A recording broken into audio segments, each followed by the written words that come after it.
Today we have some stories about dumps. Big, massive dumps.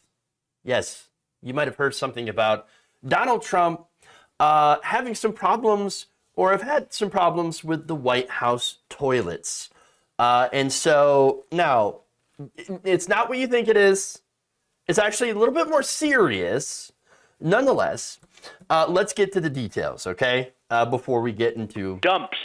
Okay, so now, according to an excerpt from an upcoming book by Maggie Haberman, Donald Trump would regularly clog White House toilets because he would try to flush documents.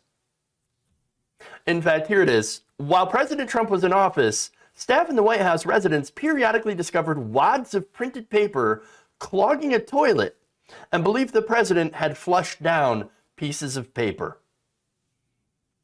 So, yeah, that's it. We found them. Big, massive dumps. We got the dumps. We got the big, massive dumps, and it turns out they're coming from Donald Trump. Shocker. So, look, as hilarious as this story is, it's also actually kind of serious.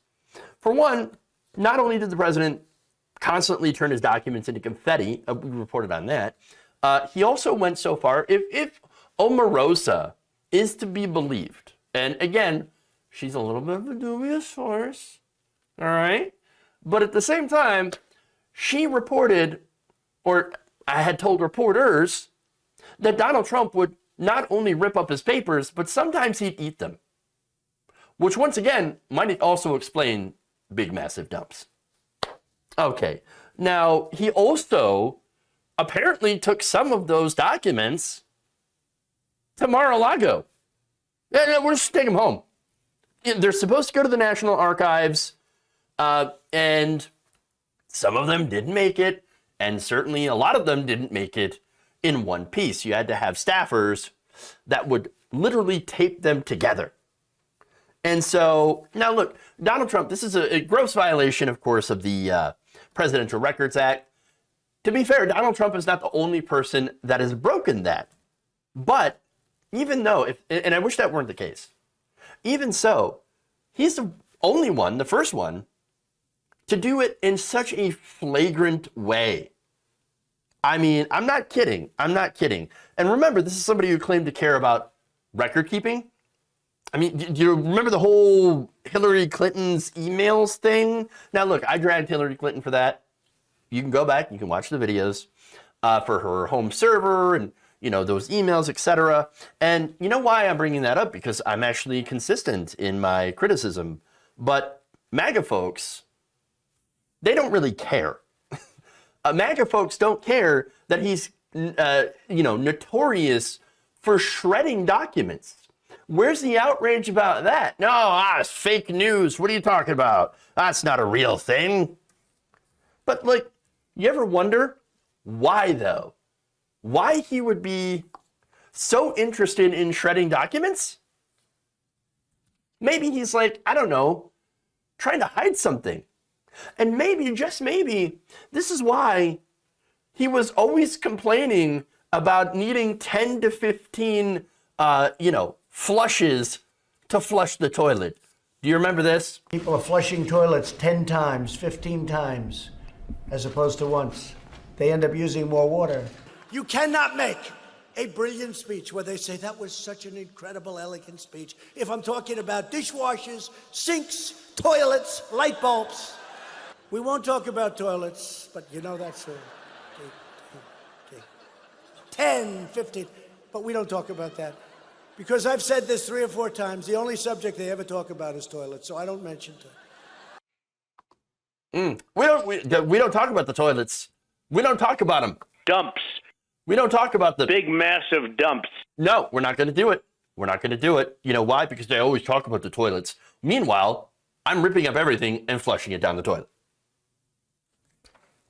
No wonder he needs higher volume, stronger flow toilets. It explains everything. Everything.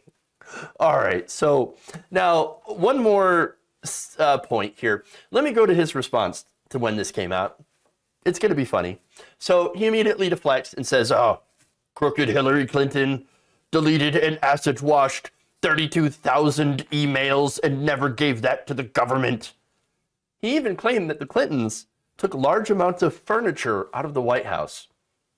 There's actually no record of that happening. But I wouldn't be surprised if he was like, I really want to take some of that furniture. Let me just take the Resolute desk. It's fine. Nobody'll know. Nobody will miss it, right? Right? No, Donald, you can't literally take the desk. And then he also added, another fake story that I flushed papers and documents down a White House toilet is categorically true and simply made up by a reporter in order to get publicity for a mostly fictitious book. Well, at least he said like mostly, so I wonder what's in there that's actually true, according to him. Very interesting. I have questions. And then he said, the Democrats are just using this and the unselect committee of political hacks as camouflage for how horribly our country is doing under the Biden administration. All right, so now, I love how he says acid washing. How do you acid wash an email? Oh, right, you can't. Acid washing, for those who are unfamiliar, that's what people would do in the 90s to their jeans. Oh my God. But this is ridiculous. The entire thing is ridiculous. I absolutely believe that this happened. Of course he tried to flush this stuff down the toilet. And you know why? It's because I trust plumbers more than I would Donald Trump. Plumbers, they're good old, good blue-collar American workers. Real Americans. Donald Trump's a rich trust fund baby who's been caught not lying numerous times and shredding documents. Who would you believe? I believe the American heroes. Because you have to be a hero to, fix some of the stuff that has clogged up toilets. Let me tell you this. So, look, one more actually serious point, I suppose. I don't like it that we have to wait for these things to come out in a book.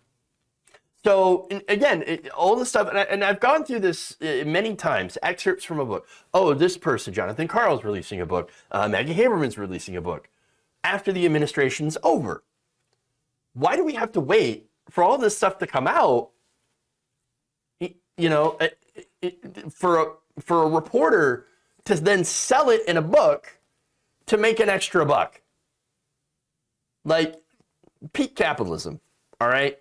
I don't know. It's not a lot of people are asking that question, but apparently it's just acceptable in Washington, in the press, to hold on to your scoops, or in this case, your dumps, big massive dumps, in order, for you to be able to bide your time and then write a book and sell it. So that actually, you don't understand how actually untrustworthy that does make you in the eyes of the American people. Wait, why didn't we know about this before? Very interesting. My suggestion, maybe you not sit on stories in order to make a buck, but just report the news. I know, even if you miss out on like a couple $1 million of book sales or however much you'll get. But I think that, news and information, because this actually is serious, because what if documents that he had tried to flush down the toilet or the toilet, would, contain something like the Kim Jong-un love letters. And I didn't call them love letters. He called them love letters. And so, maybe we should report the news. It's not that hard.